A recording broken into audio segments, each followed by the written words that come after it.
Yes, ready,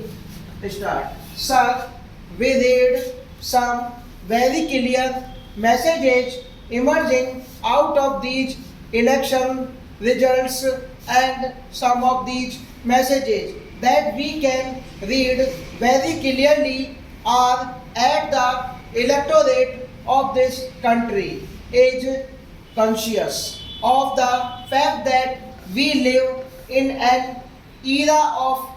coalitions, and an era of coalitions can also occasionally bring disturbances and even roadblocks in the functioning of the government.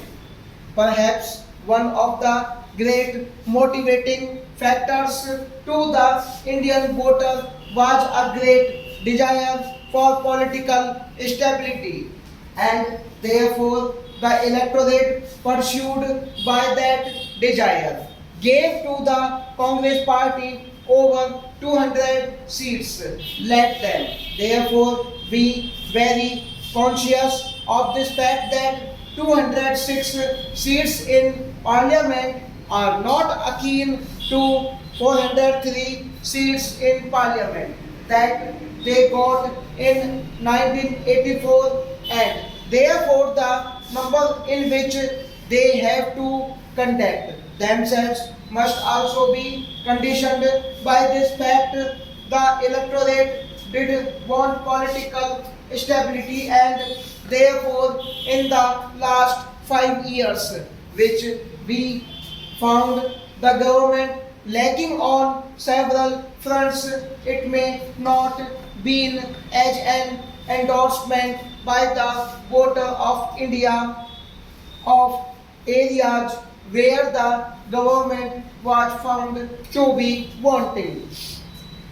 There are several areas we can have a discussion at an appropriate time over them, but it was this desire for political stability, and when this desire for political stability has given them a large number of seats, the Indian voter is now not going to accept any reason for non-performance. In the last 5 years, it could be blamed on the region. Today, it's being sought to be blamed on us. But once you have a figure which is closer to the halfway mark along with your allies, no reason for failure is going to be accepted this time, for which you have got the benefit of doubt